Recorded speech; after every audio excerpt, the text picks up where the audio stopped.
pero vamos a continuar con la siguiente ponencia, que es acerca de ventilación mecánica proactiva, lo que debemos conocer. ¿Quién va a estar a cargo? El médico intensivista, el doctor Ronald Arteaga Caro, es un médico de nuestro servicio de cuidados intensivos. El doctor Ronald, él es egresado de la Universidad Nacional Mayor de San Marcos, ya el día de hoy está presente. Actualmente desde el año 2021 es nuestro jefe médico del Servicio de Cuidados Intensivos del Hospital Nacional 2 de Mayo. Él tiene una gran trayectoria, según su hoja de vida, en el cual ha estado desde el primer nivel hasta el nivel 3. Ha trabajado en lo que es el Centro de Salud de Guaral, ha estado en el Hospital Nacional Loaiza, en el Hospital de Complejidad Vitarte, en el Hospital Alberto Sagobal de Salud y actualmente en el Hospital Nacional 2 de Mayo. También ha trabajado en lo que son las clínicas, teniendo grandes estrategias en la clínica Good Hope, en la clínica Lima Tambo y actualmente en la clínica Ricardo Palma. Entonces, demos pase, por favor, al doctor Ronald Arteaga Caro. Doctor, muy buenos días. Muy buenos días, ¿qué tal? Selene, muchas gracias por la introducción. Estoy viendo cómo compartir pantalla.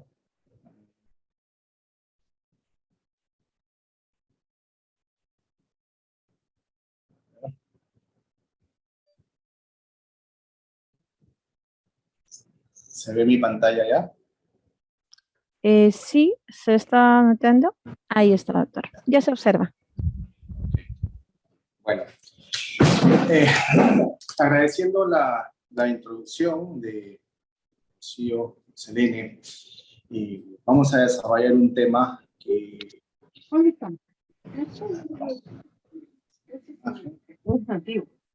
Un tema que nos compete, nosotros somos personal de cuidados intensivos y básico, parte esencial del manejo de cuidados intensivos son los pacientes que sometemos a ventilación mecánica.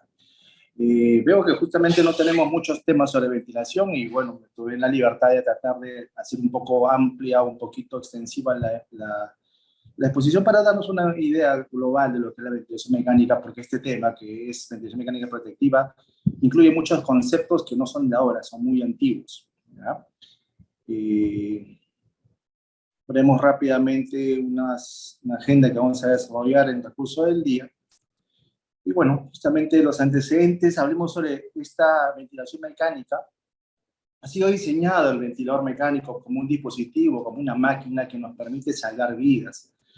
Pero paradójicamente esta máquina puede causar un daño a ese pulmón, ¿no? Y esto es lo que conocemos como la injuria pulmonar asociada a la ventilación mecánica y llevar a un incremento de la morbilidad del paciente, lo deteriora, lo empeora su estado de salud e incluso a un deterioro de la mortalidad.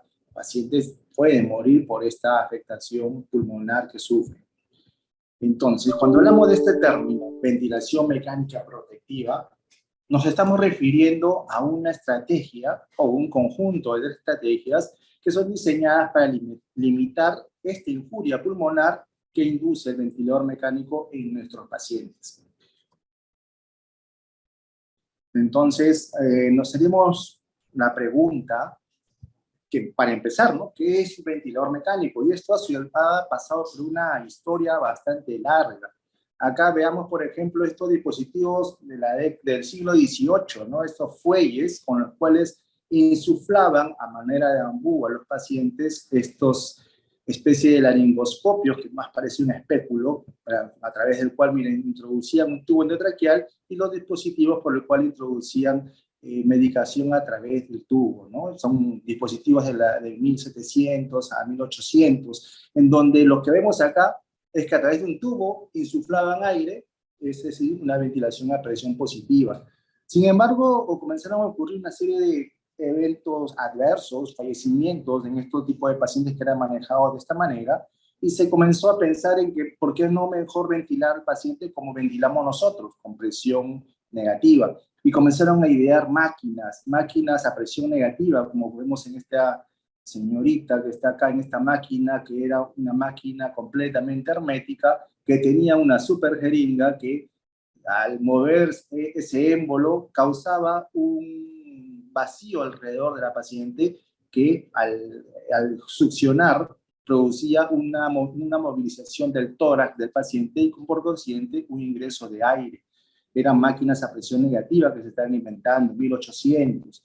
Luego, estas máquinas a presión negativa seguían ganando cierta vigencia en esa época, 1800, fines de 1800, y seguían tratando de innovar con estos dispositivos mecánicos a presión negativa, ¿no? Acá lo vemos con un fuelle accionado por el pie y con una especie de succionador a nivel del tórax para que genere la elevación del tórax para el ingreso del aire.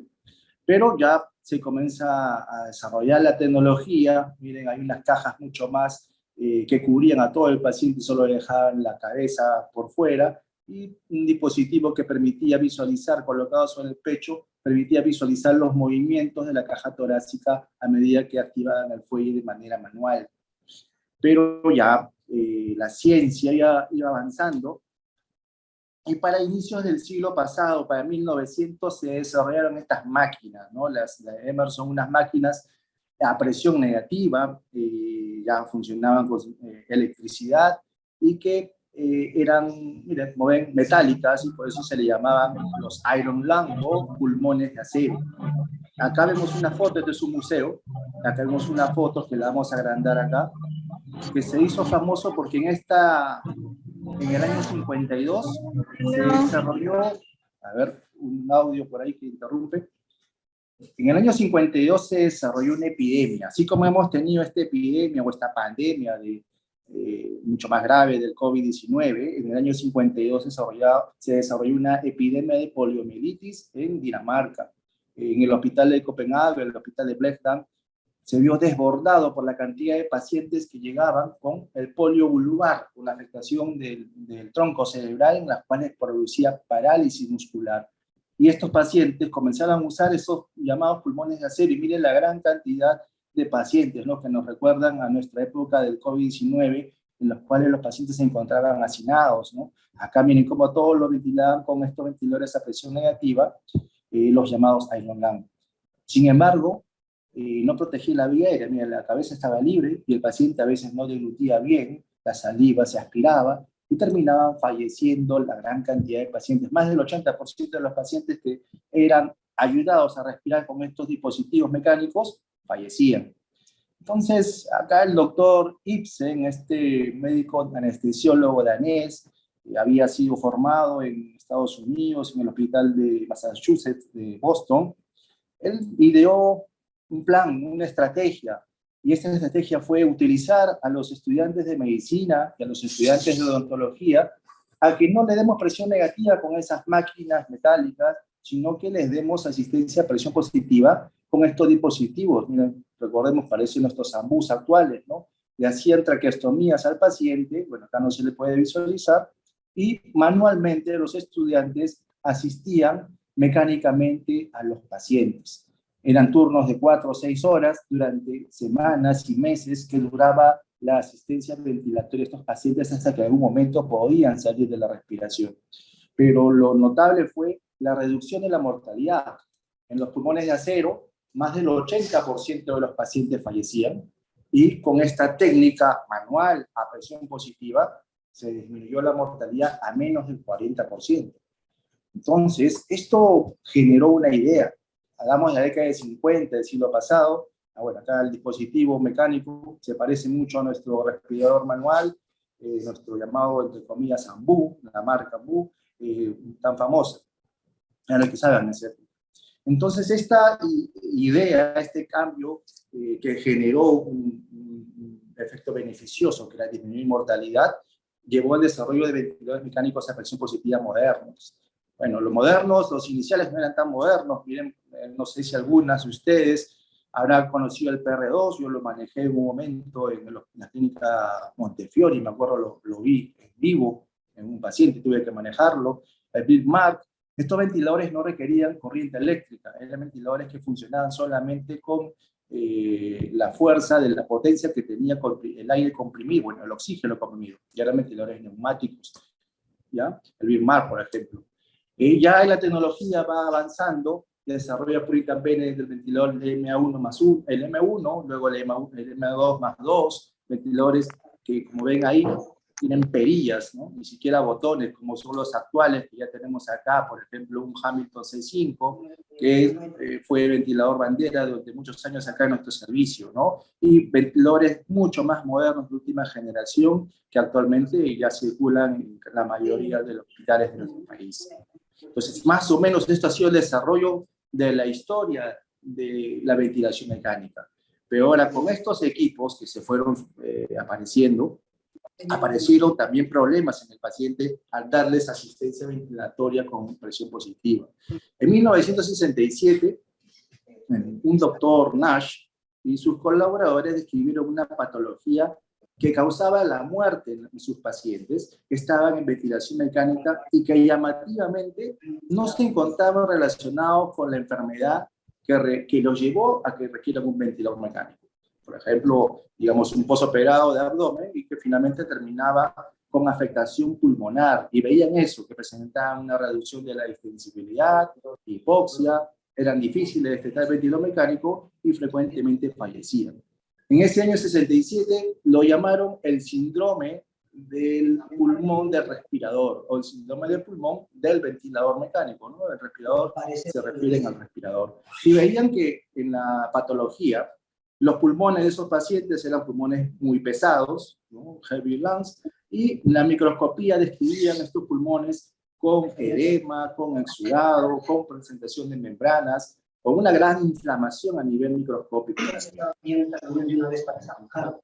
En el año 67 ocurrió esto, pero también en el año 67 otro autor, y colaboró es Ashworth, con el doctor Petty y el doctor Bigelow, ellos presentaron también una nueva patología que también se caracterizaba por presentar hipoxemia, por presentar afectación de la distensibilidad, tenían un inicio agudo y no respondían a la terapia usual que les llamaban como ventilador mecánico o con oxígeno terapia.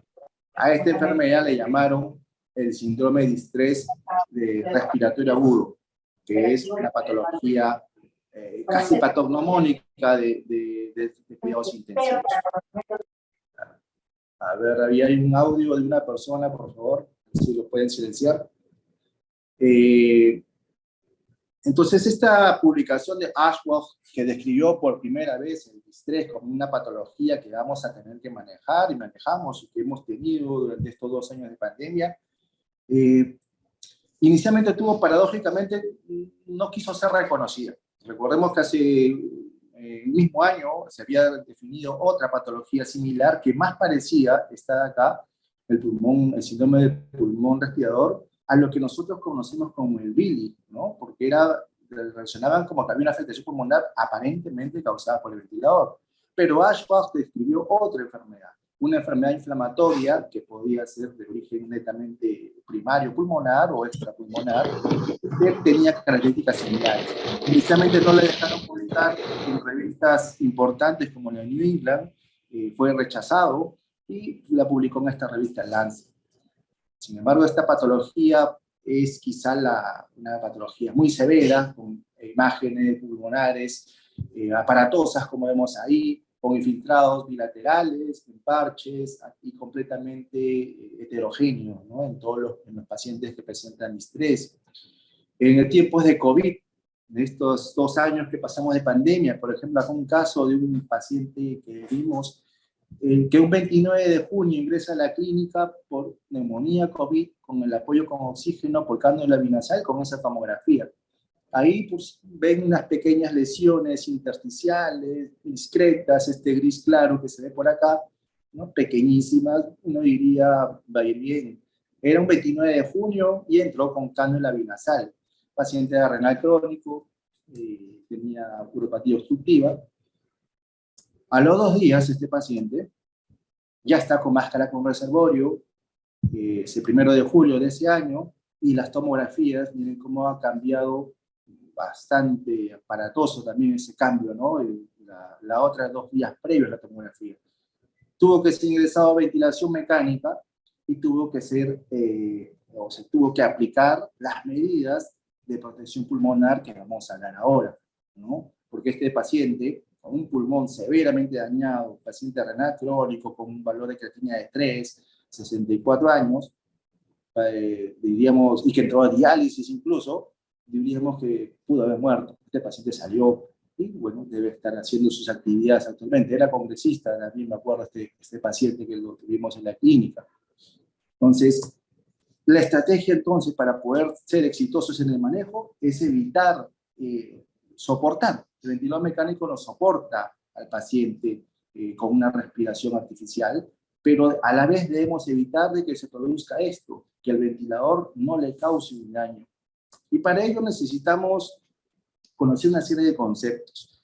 El concepto de Billy no es algo nuevo, ya lo describí hace un momento, que en el año 67 ya hablaban de un pulmón de respirador, pero ya mucho tiempo atrás, en 1700, en un reporte anecdótico de un paciente ahogado y que fue asistido con respiración boca a boca, el autor, el médico que describía este caso, y en ese tiempo ya había estos fuelles, él recomendaba la ventilación boca a boca porque el fuelle, al ser un dispositivo mecánico, no se conocía la fuerza y la cantidad de aire que proporcionaba al paciente.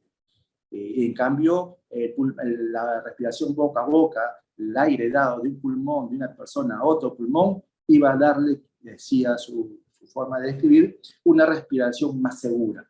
Entonces, eso ya lo hablaban en 1700, ¿no? Un reporte anecdótico. Ya en el 77, el pulmón de respirador también comenzaron a hablar de unos posibles daños de que causaba el ventilador mecánico. Y a pesar de este beneficio que la ventilación mecánica a presión positiva ha tenido a lo largo de los últimos años en muchos pacientes, sabemos que puede llevar a daños. Y estos daños son causados por diversos mecanismos que es necesario conocer para poder evitarlos y conseguir el éxito del manejo de nuestros pacientes. En el año 2017 hay esta revisión de Driving Pressure de Mechanical Power, que es parte de los conceptos que vamos a revisar, pero que he tomado esta diapositiva porque dan esta línea de tiempo, ¿no? Una línea de tiempo de cómo ha evolucionado los conceptos de lo que es la injuria pulmonar, ¿no? O el Billy. Veamos que en el año 73 se comienza a hablar del barotrauma, nos menciona, ¿no? O sea, hay un primer mecanismo que vamos a hablar, que es el barotrauma, con un reporte hecho por el doctor Kumar, en donde describía, como título ahí, barotrauma pulmonar durante la ventilación mecánica. Es decir, que comenzó a describirse ya para esos años una serie de eventos adversos causados por las presiones altas que se insuflaban a los pacientes, ¿no? Y estaba un reporte en donde él mencionaba ahí la presencia de neumotoras de tensión, la presencia de enfisema subcutáneo y el neumomediastino como complicaciones secundarias a la ventilación a presión positiva. Entonces, en estos años 70, los 80, se comienza a hablar mucho sobre el efecto deleterio de la presión, ¿no? Y es para ello que, bueno, ya modernamente nosotros en nuestros ventiladores mecánicos comenzamos a monitorizar la presión y a calcular en estas ondas, por ejemplo, estos son los monitores que nos dan, son más modernos, esta onda de acá arriba, que es la onda de presión respecto al tiempo, ¿no? El tiempo inspiratorio, inspiración y expiración. Nosotros hacemos maniobras como esta pausa inspiratoria en la cual hay flujo de aire cero, o sea, se hace una pausa en la cual no permitimos que el paciente ni le entre ni le salga aire para medir una presión que es la llamada presión meseta, que es la que nos va a servir como una presión de monitoreo. Pasado, bueno, vamos a tratar de resumir acá en estos años, se quedó en que esta presión meseta, porque inicialmente se hablaba mucho sobre la presión pico, la presión meseta y las presiones eran malas, pero concluyeron que la presión meseta muy elevada había que controlar y se tomaron como presión meseta menor de 28, menor de 30, como presiones seguras para evitar el daño pulmonar. Entonces es una primera medida que tenemos que tomar en cuenta como una medida protectiva. Para ello tenemos que hacer una maniobra, que es esta maniobra que hemos visto acá en la diapositiva anterior, en la cual hay que hacer una pausa inspiratoria, de acuerdo al ventilador, distintos ventiladores tienen distintas formas de causar la pausa, en este caso este es un Newport, en la cual uno tiene que accionar estos botones y hay el botón de pausa expiratoria, lo acciona y se produce una ausencia de flujo de aire, el volumen tibial ya no cambia, se mantiene igual, el pulmón se queda como inflado y esto permite un equilibrio de fuerzas o de presiones que hace que se equilibre a nivel de todo el pulmón y hay un pequeño descenso. Este pequeño descenso se forma una meseta de presión porque todo se equilibra, no hay, no hay movimiento de aire, no hay flujo de aire, no ingresa aire y las presiones se equilibran, en este caso una presión meseta de 19. Esta es una maniobra que hay que hacer. A veces también la podemos dejar como una pausa constante, pero esto implica hacer una maniobra o programar una pausa de 0.3 segundos al menos, como para medir. Y quedamos como que esta presión, esta primera preocupación que causó el cuadro trauma, bajarle las presiones mesetas a por lo menos 28-30 centímetros de agua. En el año 88 hablamos de otro concepto, el volutrauma. Miren, ahí vemos una pequeña ratita con una bolsita, un paquetito alrededor. ¿Por qué? Porque en este año Dreyfus desarrolló un trabajo en el cual evaluaba la presencia de edema pulmonar causada por altas presiones o altos volúmenes. El experimento fue hecho en ratas y estas ratas tuvieron que experimentalmente incrementarle la elastancia o la capacidad de distenderse o la elastancia, la capacidad de evitar la extensión colocándole como una especie de correas alrededor del pecho para que el pulmoncito, el tórax de la ratita no pudiera ser expandido con facilidad. O sea, le ponían, lo convertían en unos tórax duros, como asemejar un distrés respiratorio que en el pulmón se pone duro. De tal manera que los ventilaban con volúmenes estiales bajos o volúmenes estiales altos. Y lo que vieron en verdad en estos pacientes, no en estas ratitas, es que con altos volúmenes estiales inspirados en las ratitas, independientemente de la presión aplicada, se causaba una infuria pulmonar.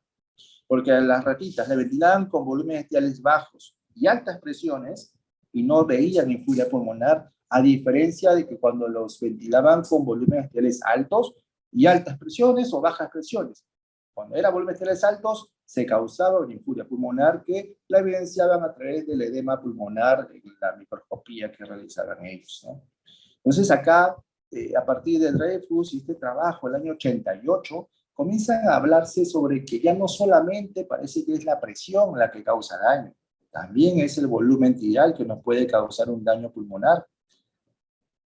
En el año 98, el doctor Marcelo Amato publica este trabajo muy importante que marcó un hito también en lo que es la ventilación mecánica. El doctor Amato es un médico brasileño y todo este grupo de médicos acá pertenecen al equipo brasileño de Sao Paulo, en donde en el hospital de Sao Paulo un estudio aleatorizado en un único centro, con solo 53 pacientes, de verdad es bastante pequeño el estudio, dividieron estos 53 pacientes en dos grupos, unos que lo ventilaban con volúmenes tibiales convencionales para la época, que eran 10 a 15 minutos por kilo, le pusieron un promedio de 12, versus a inflar los pulmones con un volumen tibial más pequeño. Estábamos hablando en la época en la cual en los 80 y 90 se hablaba de que el volumen era el problema. Se publicaron varios estudios en los cuales la verdad no llegaban a demostrarse de manera estadísticamente significativa de que realmente era beneficioso, hasta que fue este trabajo en que comparó 12 versus 6 mililitros por kilo de peso y en donde la mortalidad disminuyó drásticamente de un 71% de los pacientes ventilados con volúmenes tibiales altos a un 38%. Entonces, esto causó un gran revuelo, ¿no? Ya no podemos ventilar con 12 porque ventilar con volúmenes tibiales altos mata a los pacientes, casi el doble según esta revisión del doctor Amato en este estudio brasileño. A los pacientes acá que él ventilaba, todos eran pacientes con distrés. Todo lo que estamos hablando acá son pacientes que tienen infuria pulmonar. Eso es un detalle para que lo tomen en cuenta. Pero este era un estudio brasileño, un estudio sudamericano, digamos, un estudio pequeño, y esto había que replicarlo. Y fue el grupo de Lars Network, en esta ya revista importante, bueno, en la anterior revista publicada en New England, que es una de las principales revistas de medicina del mundo, en donde el grupo de Lars Network, es un grupo americano, publica el ARMA como un estudio ya no de un solo centro, sino en diversos hospitales, un estudio multicéntrico, aleatorizado, que da una mayor confianza estadística, y con una mucha mayor población de pacientes, que incluso tuvo que ser detenido. La captación de pacientes se tuvo que detener porque los resultados fueron demasiado beneficiosos. La injuria pulmonar, pacientes con injuria pulmonar aguda que igualmente fueron ventilados con 12 versus 6 mililitros por kilo, y en donde vieron un avance o una evaluación preliminar del estudio que ya existía realmente una mejoría de la mortalidad de casi un 40% hacia un 31% de los pacientes con volúmenes diales pequeños. Entonces, este trabajo del año 2000 del grupo de Lars Network, del ARMA, del doctor Powers, ya cambia el paradigma. Nos dice, no podemos seguir ventilando con 12 por kilo, bajemos el volumen dial a 6 por kilo, e incluso después van a hacer una serie de estudios de ventilación ultra protectiva, en las cuales en pacientes con distrés muy severos los ventilamos hasta con 4 o menos incluso mililitros por kilo, para poder evitar el daño pulmonar que causa el volumen. ¿Ya? Entonces, hasta ahí el estudio del Lars Network. No vamos a hablar sobre las otras problemas. En el año 97 surge otro concepto, el concepto del atelectrauma. Ya vamos viendo dos mecanismos, ¿no? El barotrauma, el volutrauma, y un tercer mecanismo que causa daño en el pulmón, el atelectrauma, ¿no? Y conjuntamente con ello, miren, ahí dice biotrauma, ¿no? Que nos menciona dos conceptos, varo, volu, atelectrauma, y un biotrauma que va de la mano. Va de la mano porque el doctor Slutsky, que es uno de los que mucho habla sobre lo que es el BILI, publica con su grupo de estudio esta investigación en donde evaluaba la presencia o la aparición, el incremento que se presentaba de las citoquinas inflamatorias a nivel pulmonar en ratas que eran sometidas a diversas estrategias ventilatorias injuriosas. ¿Y cuál era una de las principales estrategias ventilatorias injuriosas? Una en la cual le producían el colapso y la insuflación cíclica de los pulmoncitos de las ratas. En estos pacientes, con estas ratitas que las inflaban y le llevaban a un colapso total alveolar, al retirarle el PIB, generaban que estas ratitas generaban mucha mayor cantidad de citoquinas inflamatorias. Entonces, acá ya él habla, entonces, ¿no? Que hay un daño pulmonar producido por el colapso cíclico que ocurre con la ventilación mecánica y que debería ser evitado. La estrategia que hacemos ahí es la aplicación del PIB, que es un tema muy complejo luego para revisar cuánto es PIB aplicar. Pero veamos acá como concepto, que es el atelectrauma, que es la presencia de atelectasias producidas por una mala programación del ventilador mecánico que lleva a que los pulmones se comiencen a colapsar respiración a respiración. Es decir, se insufla y luego se colapsa. Se insufla y se colapsa. Y este trauma cíclico produce una gran inflamación a nivel molecular, que es lo que nosotros conocemos como el biotrauma, ¿no? Por eso es que van de la mano. Ya a partir de Slutsky va a publicar una serie de trabajos de revisión respecto a ello, pero no fue él el que acuñó el término de BILI, ¿no? El BILI como término recién aparece en el año 93. En el año 93, donde este autor Parker habla sobre los mecanismos de injuria inducida por el ventilador mecánico, y miren, acá son los conceptos que manejamos actualmente, ¿no? Dice, esta injuria podía ser dependiente del ventilador o dependiente del huésped, nos dicen, ¿no? En donde el ventilador, ¿qué podía causar el daño? Estamos en el año 93. El volumen tidal, las presiones pico inspiratorias, las presiones al final de la expiración, o sea, un mal seteo del PIB, el patrón respiratorio, la presión de sincronía, por ejemplo, el oxígeno inspirado, el oxígeno se consideraba tóxico en altas concentraciones. Independiente del hospedero, la confianza o la capacidad de extensión del pulmón, la resistencia de la vía aérea o enfermedades preexistentes, entre otros, ¿no? Mencionaban ahí los posibles mecanismos que podían causar injuria pulmonar, que más o menos es lo que estamos revisando ahora, ¿no? Acá abajo, por ejemplo, presión, sobredistensión, volumen, atelectasias e inflamación. Y él hablaba ya mucho antes, ¿no? En el año 93 hablaba de estos términos. Slutsky publica una revisión sobre injuria causada por el ventilador mecánico en el año 93, y en el año 94 publica también más revisiones sobre el biotrauma, el Billing y el biotrauma, y nos habla nuevamente los mismos conceptos, ¿no? En esta curva de volumen por presión, nos dice que el barotrauma, cuando nosotros insuflamos con altas presiones, con altos volúmenes, tenemos riesgo de barotrauma porque la presión es alta, o volutrauma porque el volumen es alto. En esta sección, barotrauma y volutrauma. Y en la deflación, cuando se desinfla el pulmón, con volúmenes más pequeños y con niveles de presión también más pequeñas, acá el riesgo es de que volumen tial pequeño, con bajas presiones, llevan al colapso pulmonar, el llamado atelectrauma, ¿no? Acá también en esta asa de presión-volumen, más o menos también nos da una idea de los mecanismos fisiopatológicos. Esta revisión de Slutsky nos habla sobre lo mismo, ¿no? Y hay un mecanismo más molecular, más microscópico, el daño que causa, por ejemplo, la sobredistensión y el barotrauma con la ruptura de las paredes alveolares, la atelectasia, que es porque acá internamente no hay presión, no hay un PIP adecuado, que hace que los alveolos se terminen colapsando, y el colapso y la apertura es que genera daño.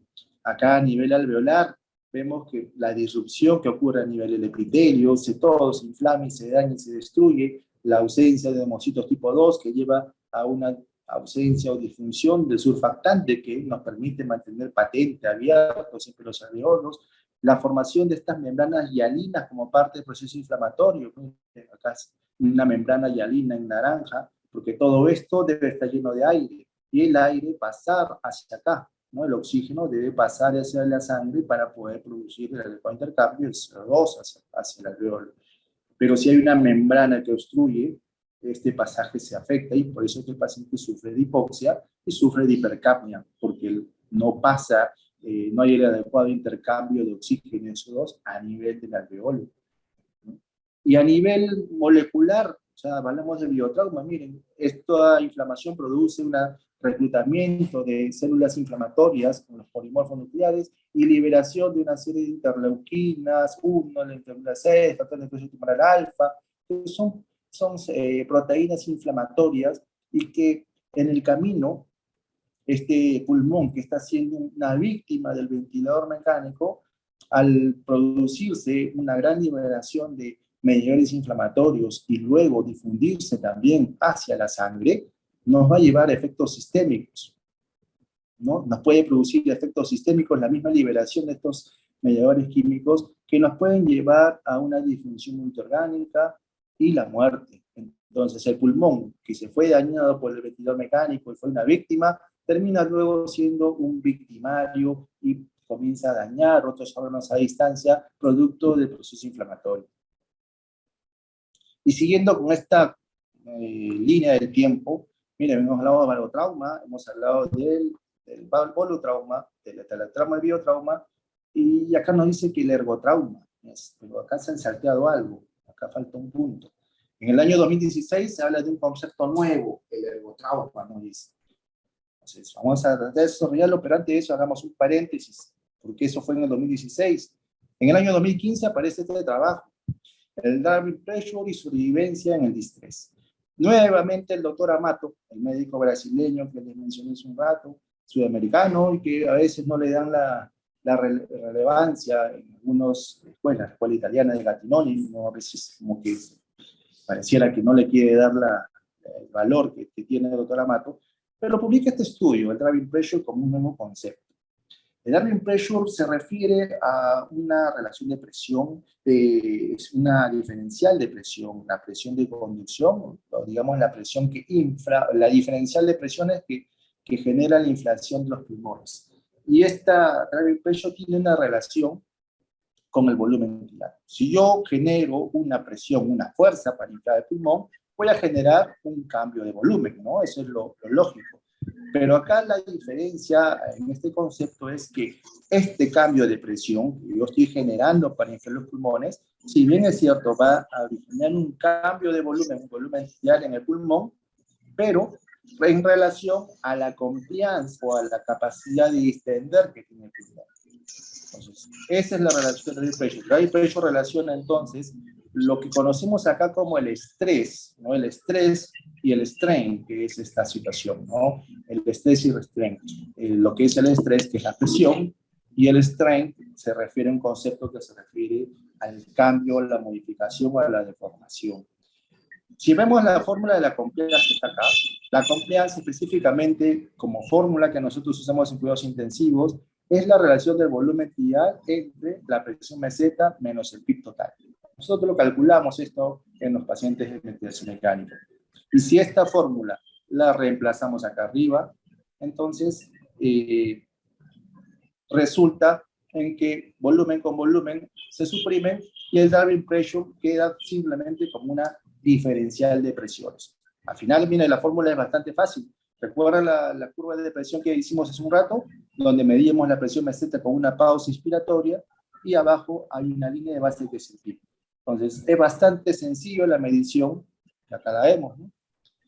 Esta es la curva de presión respecto al tiempo. El paciente está insuflando aire, llega hasta un pico máximo y ahí ponemos una pausa inspiratoria en la cual no ingresa ni sale aire. Las presiones en el sistema se equilibran y al equilibrarse hay una caída. Esta caída lleva a una meseta en la cual no ingresa ni sale aire, que es lo que conocemos como la presión meseta o presión plató. Y luego ya liberamos la válvula, el paciente expira y continúa su ciclo respiratorio. Entonces, ¿qué es el driving pressure?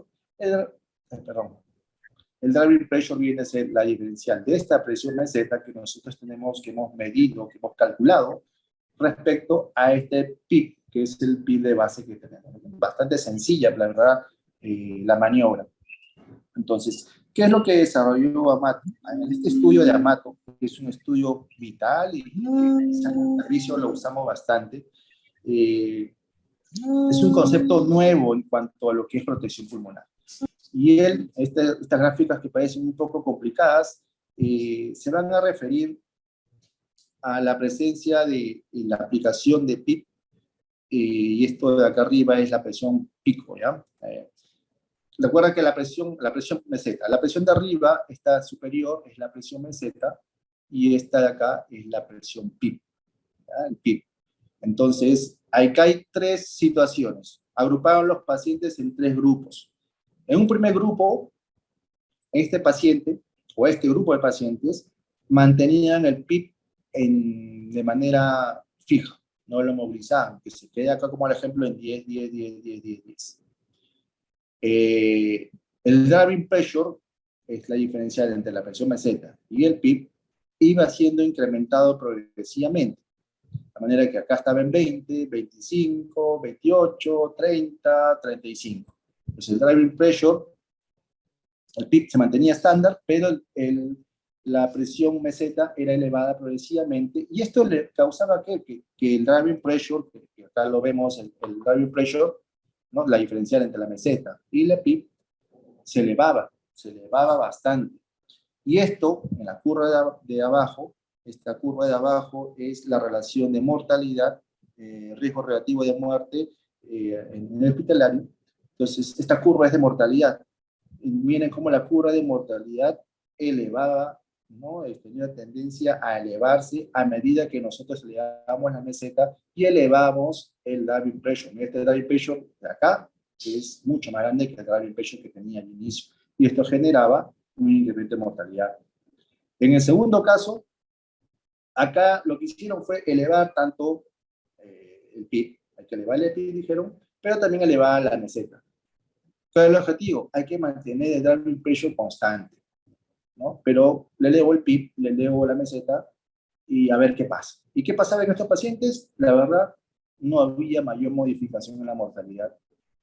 Entonces, elevar el PIB y hacer que las presiones mesetas sean altas, manteniendo la misma Driving Pressure, la verdad no va a generar beneficio en el paciente, ¿no? Quizá oxigenatoriamente, pero a largo plazo en mortalidad no se ve el efecto. Y finalmente acá, lo que sí es el efecto que cambió. Si mantenemos la presión meseta controlada, ahí elevamos el PIB progresivamente para tratar de mantener la menor driving pressure. Mira, empezó con un driving pressure bastante alto, pero para disminuir ese driving pressure progresivamente le fue incrementando los niveles de PIB, pero sin modificar la presión meseta de tal manera que el driving pressure iba disminuyendo. Y miren lo que sucede en la curva de mortalidad. En este grupo de pacientes en los cuales le elevaban progresivamente el PIB, tratando de evitar que las presiones mesetas se eleven en exceso, generaba realmente disminución de la mortalidad. Entonces, quedó como un valor en este estudio acá, en esta misma revisión, que un driving pressure, esta diferencial mayor de 15, era la que tenía peor pronóstico, ¿no? De tal manera que acá está dentro del promedio, en 1, quedó como que el marcador de protección era 15. Ese driving pressure, esa diferencial entre presión meseta y PIB, debe ser menor de 15 para evitar que nuestros pacientes se mueran. Este estudio tuvo, sin embargo, tiene todavía, ¿no?, algunas dudas, algunos reclamos, respecto a que es un estudio retrospectivo, no es un estudio prospectivo, es un estudio que revisó 9 pacientes, 9 estudios previos, y a la cual le aplicó una serie de análisis matemáticos altamente complejos para demostrar este tipo de beneficio que se está acá evidenciando, ¿no? No es que han recolectado pacientes y le han hecho específicamente este tipo de maniobras. Sin embargo, después han aparecido una serie de estudios más pequeños, prospectivos, en las cuales se están corroborando los efectos beneficiosos de driving pressures. La escuela italiana, el doctor Gattinoni, sin embargo, no comulga quizá mucho con este concepto de driving pressure, aunque lo trata de integrar también en sus conceptos. Hasta ahí hemos revisado que el BIDI, o la injuria pulmonar inducida por el ventilador mecánico, es causada por estos 4 mecanismos básicos, ¿no? Barotrauma, altas presiones; volutrauma, altos volúmenes; el atelectrauma por el colapso cíclico pulmonar; y el biotrauma porque todo esto genera también la liberación de marcadores inflamatorios. Pero aparece un nuevo concepto, el ergotrauma, ¿no?, que hemos visto en la diapositiva, que me he olvidado replicarla acá. En la curva del tiempo veíamos que el último, del año 2016, aparece un nuevo concepto que es el ergotrauma. Ergo, no sé si alguien vio los Transformers, el ergón. Ergo es energía. Los Transformers tenían unos cubos de energía que les llamaban el ergón, o el energón, creo que era el término. El término ergotrauma se refiere justamente al trauma causado por la energía, y ese es un nuevo concepto que desarrolla el doctor Gattinoni y que le conoce o lo denomina el mechanical power, o el poder mecánico. Entonces, como un nuevo concepto que también causa injuria pulmonar y que hay que conocer, que acá quizá en el servicio no lo estamos tomando en cuenta, quizá hay que mejorar nuestro drive, que vamos a revisar al último. Y menciona que el poder mecánico, como definición, es algo que refleja la cantidad de energía que aplicada al sistema respiratorio por minuto durante la acción mecánica. Quizá no se entiende bien. Es decir, con cada presión, volumen, flujo, lo que uno hace al paciente para insuflar al paciente, cada una de esas acciones o esas variables físicas lo que generan es una transmisión de energía hacia el pulmón. Entonces, esa transmisión de energía del pulmón, cuando es muy intensa, es la que causa realmente el daño. Eso es lo que nos dice la teoría, o esta hipótesis, o esta teoría del doctor Gattinoni. Gattinoni es uno de los autores principales, quizá en el mundo, es, junto con el doctor Marini, el doctor Brochard, son los 3 grandes monstruos de la ventilación mecánica en el mundo, y Gattinoni creo que todos lo tenemos en un gran pedestal, los intensivistas, y tuvimos la suerte que en el congreso anterior han estado los tres, han estado acá en el Perú, en el congreso de cuidados intensivos. Entonces, Gattinoni, en esta teoría de buscar combinar, ¿por qué no combinamos todos los factores causantes del BIDI? Dice, ¿por qué no los combinamos en una sola variable? Y esa variable le llamamos el poder mecánico. Esa es la teoría que plantea Gattinoni. La verdad, revisarlo un poquito esto matemáticamente, porque esto es todo un estudio matemático y físico y a través de la ecuación de movimiento, es un poquito difícil entender, ¿no? Vamos a solamente dar la fórmula final. La hipótesis es que todas las causas relacionadas con la injuria pulmonar que hemos hablado pueden unificarse en una sola variable.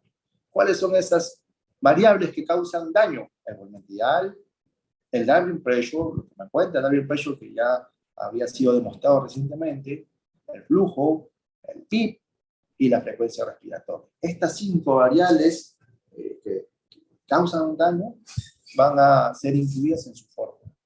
Y la verdad, la fórmula es una cosa muy compleja, ¿no? El poder mecánico es igual a una variable, un factor que es 0.098, que permite convertirlo a joules como unidad de energía, por RR, por la frecuencia respiratoria, por el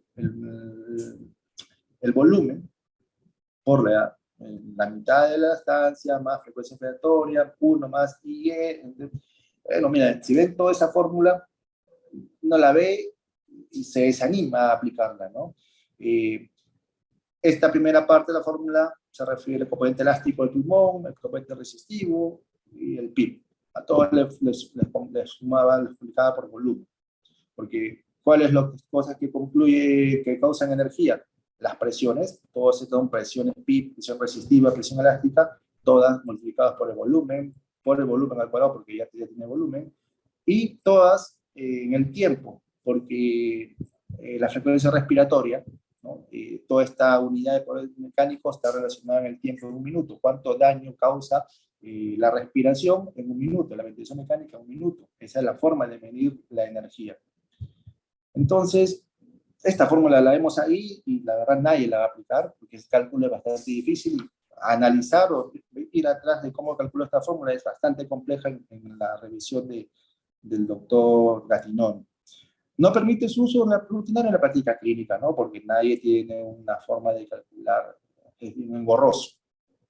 Pero entonces, el mismo Gattinoni, bueno, el grupo de Gattinoni, ahí Gattinoni es italiano, miren, todos los autores ahí son italianos, ¿no? Y Chimelo trabaja con el doctor Gattinoni y ellos publican un nuevo estudio donde calculan a pie de cama el mechanical power durante la ventilación de contraste de volumen y presión. Ellos hacen una reducción de esa fórmula compleja a una fórmula más simple, tanto para el modo volumen como para el módulo control. La fórmula de volumen, miren, ahí dice, lo simplifican. ¿Ya? El poder mecánico es igual a 0.098 por la frecuencia respiratoria, bueno, es fácil calcular, por el volumen ideal, ¿no? También es fácil calcular. Todo esto multiplicado por la presión pico inspiratoria, también se ve en el ventilador con facilidad, por menos la mitad de la diferencial de Darwin pressure, que es la presión plató menos el PIB. Todo esto entre 2, ¿no? Esta es la forma integral, y con esto medimos el poder mecánico. Es la forma simplificada. Esto en este estudio del doctor Chimelo lo corrobora estadísticamente, hace la comparación con el método geométrico que usó el doctor Gattinoni, y son equiparables a la fórmula anterior. Y ahí, si por ahí, en esta maniobra hay que calcular la presión meseta, ¿no? Hay que hacer una maniobra. Entonces dice, hagamos una fórmula sustituta, si no quieres medir la presión plató, hagamos esta fórmula sustituta en donde incluye volumen minuto, presión pico, más el PIB, más el flujo con el que está respirando el paciente, dividido entre 6 y todo esto entre 20. Cualquiera de los dos son equivalentes, menciona, ¿no? Ahí todas las variables que mencionan ahí, ¿no? Presiones, flujo, volúmenes, son las que están incluidas en esta fórmula. Acá quizá no está la frecuencia respiratoria, pero la frecuencia respiratoria está incluida acá, en el volumen minuto, ¿no? Porque todas tienen frecuencia respiratoria. Y en modo presión también tiene su fórmula, que acá la primera, la integral, es compleja porque nos piden hacer 1 menos lactancia elevado a la menos tiempo inspiratorio entre la resistencia por la compliance. ¿Cómo se llama esta resistencia compliance? Se me fue el nombre. Pero entonces, elevar esto acá matemáticamente para nosotros va a ser difícil. Entonces, da una fórmula sustituta, más fácil acá. 0.098, frecuencia respiratoria por volumen, entre el PIB más la diferencia de presión inspiratoria, o sea, la presión inspiratoria con la cual está insuflando el paciente. Simple la fórmula. Ahora, ¿cuánto sería el valor normal de esto, no? Todo esto nos lleva a calcularlo. De todas maneras, es un poquito compleja la fórmula. En el año 2020, cada año se publican estas revisiones anuales de actualizaciones intensivas en medicina de emergencias. El editor Jean-Louis Vincent también vino al Perú el año pasado, el presidente de la Sociedad Europea de Cuidados Intensivos, belga, y publica, bueno, no lo publica, él es el editor, pero el Pelosi y el grupo italiano publican 10 razones para usar el poder mecánico para guiar el seteo del paciente sin ARS, ¿no? Esa es la publicación de ellos, ¿no? Y mira, o sea, no solamente los pacientes con ARS. Acá más o menos nos da cuánto sería el valor normal para cada tipo de pacientes. Si es un paciente que está sometido a anestesia, que no tiene mayor patología, paciente con pulmones normales, tiene que manejarse un mechanical power menor de 12. Si es un paciente que tiene una patología crítica, que llega a ventilación mecánica, pero que no tiene compromiso pulmonar, es tolerable que maneje un mechanical power hasta 17. Pero ya los pacientes con ARS, que tienen un compromiso mayor y que obviamente para insuflar sus pulmones voy a requerir más energía para poder abrir los alveolos, de acuerdo al nivel de severidad, hay una tolerancia. En el ARS leve menciona que debe ser hasta 22, en el ARS moderado hasta 24, y en el ARS severo quizá un máximo de 27 de mechanical power, ¿no?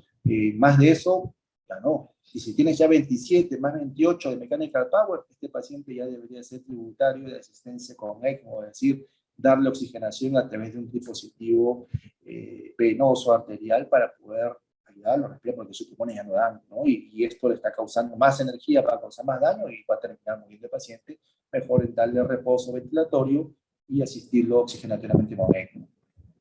Esta es una tabla que nos menciona Pelosi para poder más o menos relacionar cuánto es el mechanical power adecuado, ¿no? Lo ideal es que el mechanical power, mira, el paciente sano sea lo más bajo posible, ¿no? Pero un paciente con distrés va a ser imposible que tenga un mechanical power de 17 tampoco. Va a oscilar entre 22 a 27. Lo ideal es que esté por debajo de 24, 23. Es el objetivo. Y eso va a depender de qué? De tu seteo ventilatorio.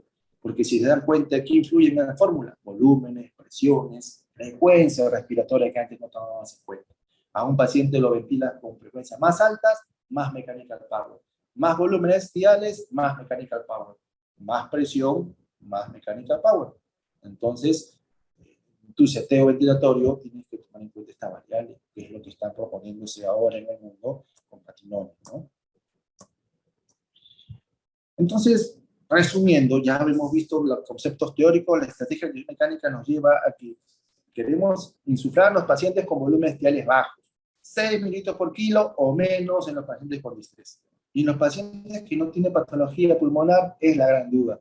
Es la gran duda que no existen realmente trabajos que realmente hayan demostrado mayor beneficio, pero la recomendación es que sea entre 6 a 8.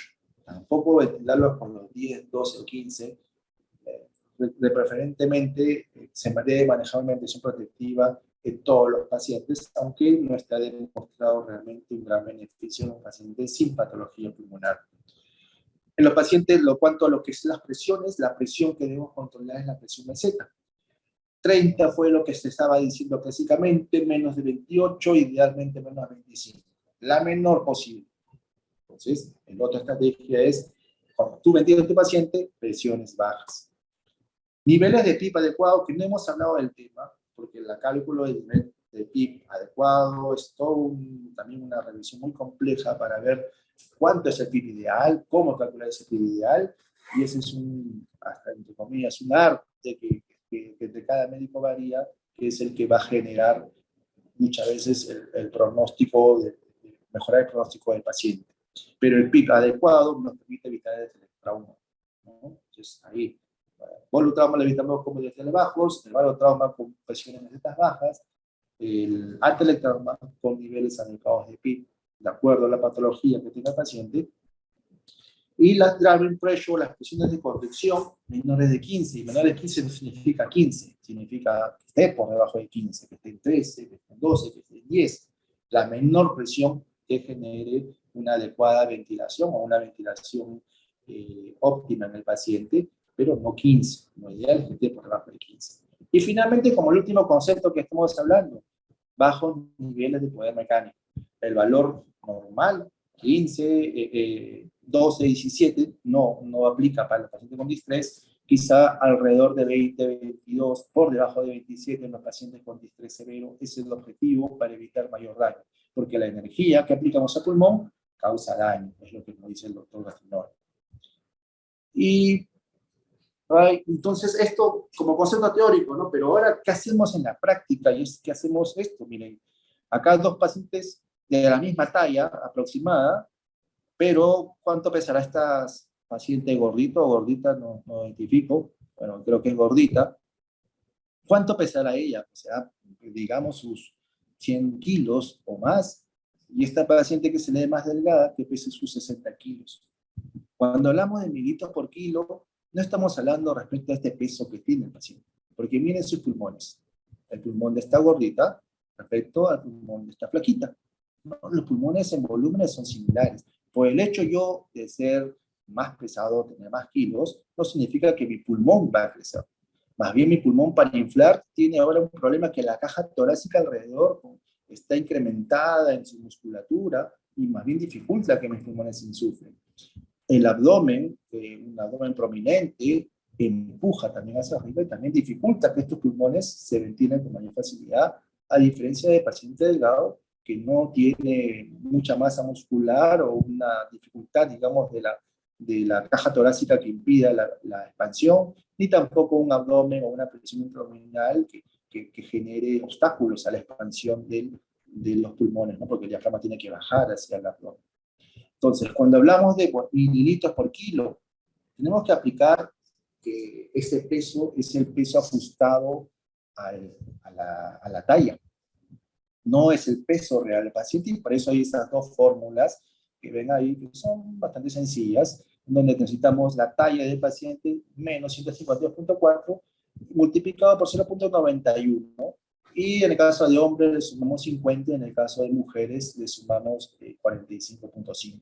Más o menos hay una diferencial de 5 kilos o 4.5 kilos entre hombres y mujeres, ¿no? Yo mido 1,74 m, mi peso ideal según esta fórmula es aproximadamente 70 kilos. En el caso de una mujer, que de mi tamaño de 1,74 m, por esta fórmula, debería pesar 5 o 4.5 kilos menos, ya unos 65.5, más o menos para saber la relación, ¿ya? Pero de la práctica, ¿qué necesitamos?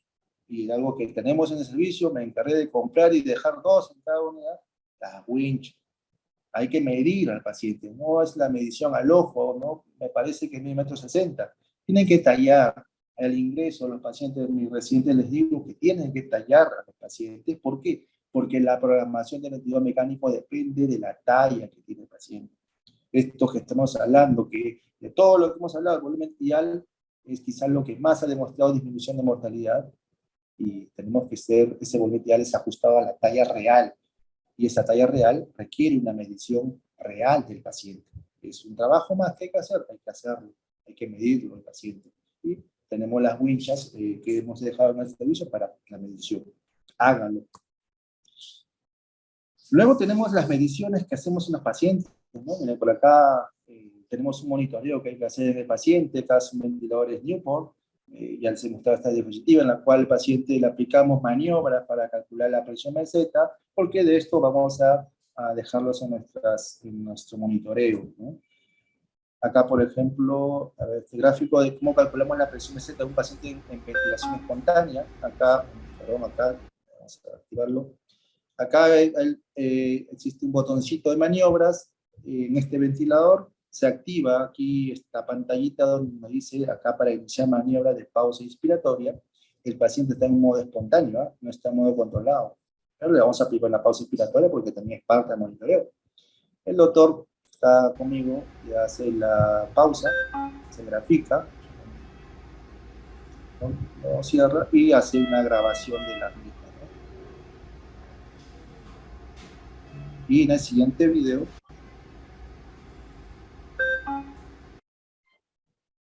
acá vamos a ver, ya habiendo sido grabado, vamos a buscar la grabación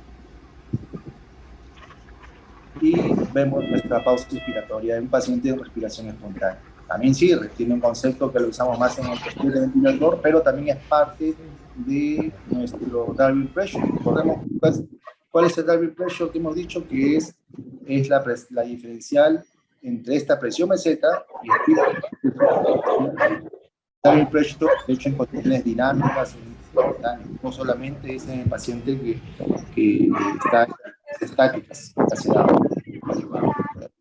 Un audio que ya acabo, por favor. A ver si apagan el audio. Ya. Y finalmente acá para demostrarles esto es lo que tenemos en el servicio, que es el famoso drive, no sé si las enfermeras lo deben conocer. Es un drive que lo manejamos los médicos y en los cuales dentro de una serie de variables que anotamos ahí desde el nombre, desde la clínica, edad, Apache, todos los cultivos, todo, existe esta parte que es el monitoreo ventilatorio y los parámetros ventilatorios, ¿no? Acá, por ejemplo, el paciente de la cama 8B, que es el día de ayer, en un modo controlado por presión. Acá por acá hemos puesto el sexo del paciente, y acá hemos puesto la talla. Lo que está en naranja significa que está con fórmula. Y acá está la fórmula. Acá está seleccionado los mililitros por kilo de peso ideal, 6.65. ¿Por qué? Porque esta de acá tiene esta fórmula un poquito compleja que se creó, ¿no? Es la misma fórmula que lo tiene usted, pero acá en el que le mencioné hace un rato, pero está acá digitalizado en el Drive, ¿no? En la cual utilizamos obviamente la talla del paciente, el sexo del paciente y respecto al volumen ideal expirado, y con eso sacamos cuántos mililitros por kilo de peso le estamos dando al paciente. De manera que acá, con este monitoreo, nosotros nos permite monitorizar al paciente, ¿no? Está dentro del rango protectivo, ¿sí? Es un paciente que está con un FiO2 al 60%, con una presión control en 12, con una presión meseta en 16 y una PICO en 21, PIP de 8, sí, está bien, un driver pressure de 8, está protectivo, mira, todo está protectivo en este paciente. Tiene una buena confianza, sin embargo tiene bastante hipoxemia, ¿no? Llamativo. Satura 92, quizá tiene otro componente que no es quizá distrés, pero igual lo está manejando dentro de medidas protectivas pulmonares. Entonces, bien manejado, digamos, este paciente o está protectivo. ¿Qué sucede en este paciente? Miren, por ejemplo, de la cama 9. Paciente igual, le han puesto el sexo, le han puesto la talla, y acá nos sale su peso ideal, y de acuerdo al volumen ideal nos sale que él está con 7 de mililitros por kilo de peso. Hemos dicho que protectivo de 6 a 8, si es que no tiene mayor patología pulmonar, está con FIO 30. Pero mira cuánto tiene de Darwin Pressure, 20. La presión meseta está en 30, un volumen ideal de 436, con una presión 423. La compliance es baja. La compliance normal es por encima de 60. Pero el driving pressure, que hemos dicho que debe estar por abajo de 15, miren, lo tienen en 20. Podríamos haberle bajado el volumen ideal, el mililitro por kilo de peso a 6, ¿sí? Podríamos bajarlo a 5 quizás, para tratar de bajarle el driving pressure. ¿Por qué? Porque a más volumen, tú tienes mayor meseta. Hay que bajarle la meseta. O no sé si subirle el PIB, pero hay que hacer algo. Pero acá tenemos un paciente que no está protectivo. Presión, Darwin pressure de 20, lo estamos viendo con un mililitro por kilo de peso, que tampoco está dentro de lo protectivo, que hablamos de un paciente que tiene injuria pulmonar, que es 6, ¿no? Y un tercer caso, por ejemplo, acá ya nos pasamos, ¿no? Mira, paciente 1,65 m, peso ideal 56 kilos, parece que esta paciente es mujer, con un volumen ideal de 500, que lo lleva a tener mililitros por kilo de peso de 9.2. ¿No? Acá ya nos estamos pasando de lo protectivo de 6 a 8, lo recomendado hasta 9. Y miren, el Darwin Pressure de 24. Acá abajo están las fórmulas que están realizadas para este tipo de asignaciones. Entonces, ¿de qué nos sirve esto, no? Mira, estos tres ejemplos nada más de pacientes nuestros, del monitoreo que se está realizando, sí, pero ¿qué acciones se está tomando hasta ese monitoreo? No monitoriza para tomar una acción. Entonces, me llamó mucho la atención estos pacientes, estos terceros, y como manera de corolario o conclusión, lo que estamos viendo es que el ventilador mecánico puede causar daño por diversos mecanismos que lo hemos relatado. Estos mecanismos debemos conocerlos, debemos reconocer los diversos mecanismos que causan injuria pulmonar. ¿Para qué? Para corregirlos o evitarlos. Me han gustado los últimos ejemplos. Debemos realizar una adecuada monitorización ventilatoria de paciente crítico en ventilación mecánica, pero con una medida, una acción. Es decir, hay que tomar medidas necesarias a fin de evitar la injuria inducida por el ventilador mecánico.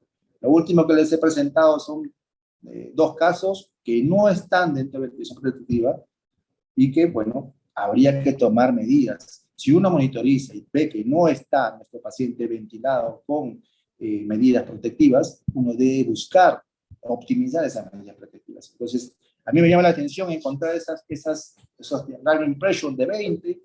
No estamos viendo cómo se ve en este drive. Nosotros no tenemos en mecánica Power como fórmula, tendría que crearla, que la veo un poquito difícil para crearla porque hay que combinar varias variables, pero podemos hacerla. Pero la idea es que ya lo registramos, lo vemos, pero ¿qué hacemos? Y ahí nos ha faltado corregir. El médico que si lo vio con 20 de drive pressure, debió tomar medidas para bajar ese drive pressure. O sea, hay muchas variables, no solamente la patología que tiene el paciente, ¿no? Pero es importante que monitoricemos y que tomemos acciones a fin de evitar la injuria. Si se dan cuenta, al final no es solamente el ventilador el que causa el daño pulmonar. Muchas veces es la programación, y la programación, ¿quién la hace? Lo hace el personal médico, ¿no? Ustedes, que son, creo, la mayoría del auditorio son enfermeras, espero que hayan entendido un poco estos conceptos, porque ustedes son las que están las 24 horas del día. Ustedes son las que pueden monitorizar y avisar al médico que a veces no está presente, y ustedes avisarles y decirles, mire doctor lo que está haciendo, ¿no? Doctor, mire cómo está. El paciente no está en protección pulmonar y hay que tratar de hacer algo. Porque al final, siempre lo digo cuando doy una charla, ¿no? El objetivo de nuestra profesión es servir y dar atención de calidad a nuestros pacientes. Y esto que estamos viendo, estos pequeños ejemplos que les he mostrado, no nos están dando, nos están evidenciando errores. Quizá ya lo corrigieron ahora, ¿no? En la visita médica en la mañana ya están corregidas, pero justamente el monitoreo y el conocer lo que está mal es importante. Y espero que les haya quedado un poco de cada uno de los conceptos que les he querido transmitir y que puedan llevarlo a la práctica. Llevarlo a la práctica desde detallar al paciente adecuadamente, porque de eso va a depender toda la ventilación mecánica que tenemos para evitar mayores daños. Entonces, muchas gracias por su atención y quedo atento a alguna sugerencia, alguna pregunta que nos quieran dar. Muchas gracias, doctor, de verdad, doctora Ronald Artiega, por el tiempo y los valores, conocimientos que nos han brindado el día de hoy, de verdad que son muy valiosos. Esperamos seguir contando con su presencia en próximas ponencias.